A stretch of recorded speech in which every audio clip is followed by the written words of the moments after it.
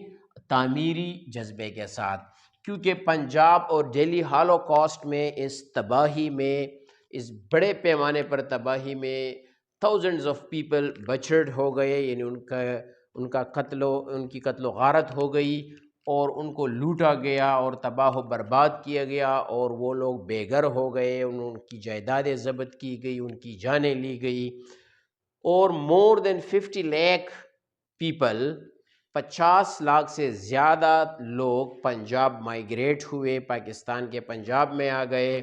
تو انڈین نے کیا کیا، جو برے لوگ تھے اور ابھی بھی ہیں انڈیا میں، انہوں نے ود ہیلڈ کیش بیلنس، انہوں نے جو ہمارا کیش بیلنس تھا، جو پیسے تھے ہمارے خزانے میں، وہ بھی ضبط کر لیا، ملٹری اکوپمنٹ بھی روک لیا، یعنی جنگی اسلحہ بھی روک لیا، اور دوسرے جو ہمارے اثاثے تھے ان کو بھی ضبط کر لیا۔ پھر قائد اعظم نے فرمایا کہ یہ آپ لوگوں کی رسپانسبلٹی ہے کہ آپ اس قوم کو ترقی کی راہ پر گامزن کرائے، اور فرمایا کہ you must deal in fairness, جو کہ یہ بھی ایک تھیم ہے فیئرنیس اس لیسن کا، deal in fairness, devote to studies, equip yourselves for the battle of life.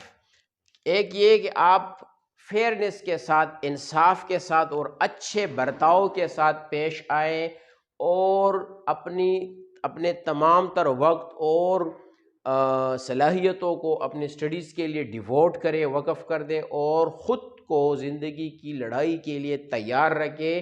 You are N asset, آپ اس قوم کا اثاثہ ہیں، سورس آف اسٹرینتھ ہیں، یعنی قوت کا ایک ذریعہ ہے۔ You are pride for this nation, آپ اس قوم کا فخر ہیں، یہ قوم آپ پہ ناز کرتی ہے۔ And you are a solution to all the problems, تمام مسائل کے حل آپ ہی ہیں۔ پھر آگے بتاتے ہیں قائد اعظم محمد جناح فرماتے ہیں کہ beware of the fifth columnist and selfish people. اور ففتھ کالمسٹ جو ٹیکسٹ میں ورڈ استعمال ہوا ہے، اس کا مطلب ہے منافق لوگ، وہ لوگ جو آپ کا ایکسپلائٹیشن کر کے، آپ کا استحصال اور غلط استعمال کر کے اپنا مقصد حاصل کرتے ہیں، اینڈ دے سویم، اور وہ اوپر جاتے ہیں یا تیر جاتے ہیں اس دنیا کی دریا میں، اور دنیا کے دریا میں اور آگے چلے جاتے ہیں۔ تو fifth columnist means hypocrite and selfish people, ان لوگوں سے بچے، یا ٹریٹرز، غداروں سے بچے، اور خود غرض لوگوں سے بچے۔ جج دی آنیسٹ پیپل، آپ ٹریس کریں اور جج کریں ایماندار لوگوں کو، اور ان کو پہچاننے کی کوشش کریں۔ quit the rut to get a government job of a clerk۔ تعلیم کا مقصد صرف یہ نہیں کہ آپ نے بی اے کی ڈگری حاصل کی، ایم اے کی ڈگری حاصل کی، آپ نے ماسٹر کیا، ایم ایس کیا، ایم فل کیا، اور پھر آپ آ جائیں ایک کلرک کی نوکری کے لیے۔ That is disgusting. ایک کلرک کی نوکری کے لیے میٹرک پاس لوگ موجود ہیں، وہ کلرک کی نوکری کریں گے۔ آپ صرف گورنمنٹ جابز کے پیچھے نہ پڑیں کہ آپ گورنمنٹ جاب کریں اور بس اسی تک محدود رہیں، بلکہ divert to banking, commerce, trade and other fields of business.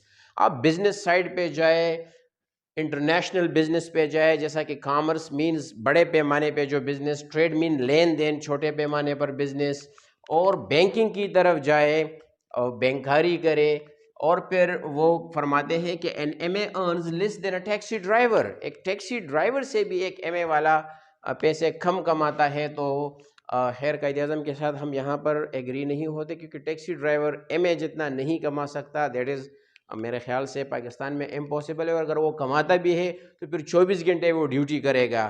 سو بہرحال ود ڈیو ریسپیکٹ ہم اس پوائنٹ سے ایگری نہیں کرتے. بہرحال لیکن اگر کوئی ایم اے کوالیفائڈ ہے اور دوسرا آدمی بزنس مین ہے جو جسٹ میٹرک پاس ہے، تو ہم اس پوائنٹ سے ایگری کرتے ہیں کہ وہ ایک ایم اے کوالیفائڈ آدمی سے زیادہ کماتا ہے چونکہ وہ بزنس مین ہے. Well a man quit the government job went to a banking corporation. پھر وہ ایک آدمی کی مثال دیتا ہے کہ وہ گورنمنٹ جاب پہ تھا، اس نے گورنمنٹ جاب چھوڑ دی اور وہ ایک بینکنگ ادارے میں گیا، کارپوریشن میں گیا، اور وہ 200 روپیز پر منتھ لیتا تھا. اور چند مہینے بعد، 4 سال بعد جب میں نے اسے دیکھا تو وہ اس بینک کا مینیجر بن چکا تھا، بیکاز ہی نیو بینکنگ، کیونکہ وہ بینکنگ جانتا تھا تو اس بینک کا مینیجر بن گیا تھا. And now he gets 1500 rupees per month in just 4 years. اور 4 سال کے اندر اندر اب ان کی تنخواہ 1500 روپے ہو گئی. تو آپ دیکھیں ڈیئر اسٹوڈنٹس کہ اس زمانے میں 100 روپے میں ایک بھینس یا ایک گائے ملتا تھا.